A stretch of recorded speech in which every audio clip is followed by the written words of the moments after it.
American workers in a cornfield, but there is a Caucasian worker with the African American workers side by side. And the composition is sort of a classic religious, almost nativity scene. So it really shows that he was looking very closely at the past and how to compose a picture in a very classic way. But for the time, he did it in a very modern way, because they're in a cornfield working instead of in Jerusalem or a holy place. Yeah.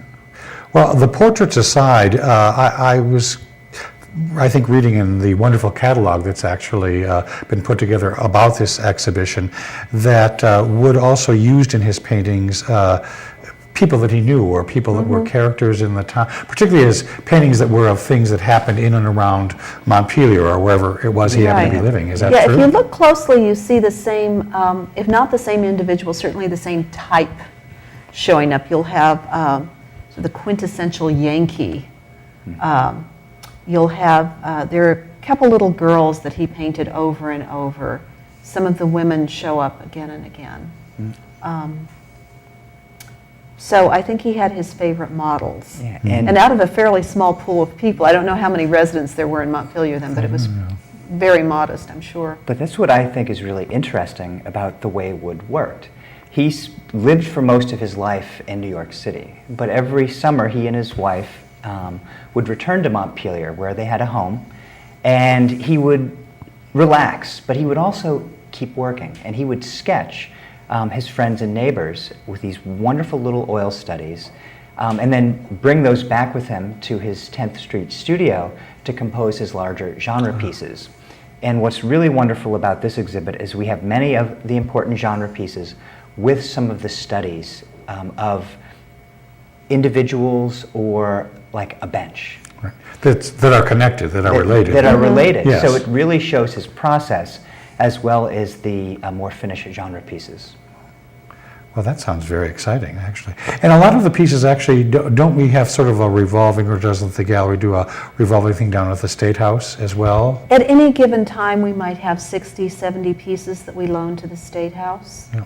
So, in other words, a lot of Wood's own work and things from the Wood collection are actually exposed to a lot of people from all over, because obviously the State House is the most toured building from out-of-towners and visitors and things like that. And we're always thrilled to have work at the State House. Not only is it seen, but it helps relieve our storage issue. With a large permanent collection and a small storage area, you can imagine there are problems. So it's good on two counts. Well, I think, speaking as someone who's helping to do outreach and publicity about this, there seems to actually have been a significant amount of interest from abroad, as they say, or outside of Vermont in this too. I mean, I was speaking on the phone with some folks from the Boston Globe and things like that, and they seem to be, actually I was surprised that some of the people knew very well who Thomas Waterman Wood was to begin with, and thought that an exhibition of this scope should be very successful and hopefully attract people from all over New England and beyond, and Canada as well. We're going to try to see if we can create a buzz up there as well, because I think that we've been very fortunate, I think, this year in other places in town to have a lot of Canadian visitors because of the dollar at par or even below and things like that. So I think that this is an event that people will really support, and I hope attend to. Just and if I just may break in about some nuts and bolts, the exhibit runs from the 26th all the way through December 21st, Tuesdays through Sundays from noon to 4, and there's a wonderful gala reception which everybody is invited to. Absolutely. On September 4th from 5 until 7 in the gallery. Correct. Yes, and I hope that many people will come.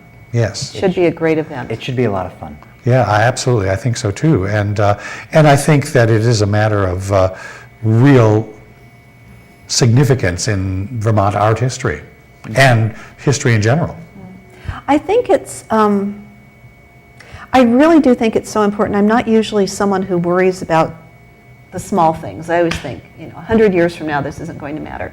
This matters 100 years from now. This is a wonderful collection. It deserves attention. It deserves preservation.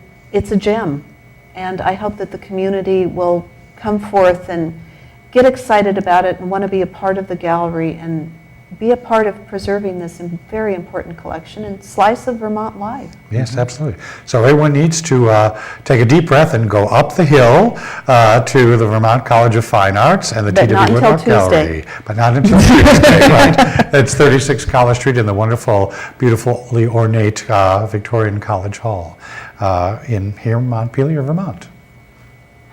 Thank you very much for your participation and your wonderful information. I'm sure it was very seductive, and I think people will just be beating down the doors to see this wonderful legacy that we have right here in Montpelier. Thank you, Tim. I hope so, thank you.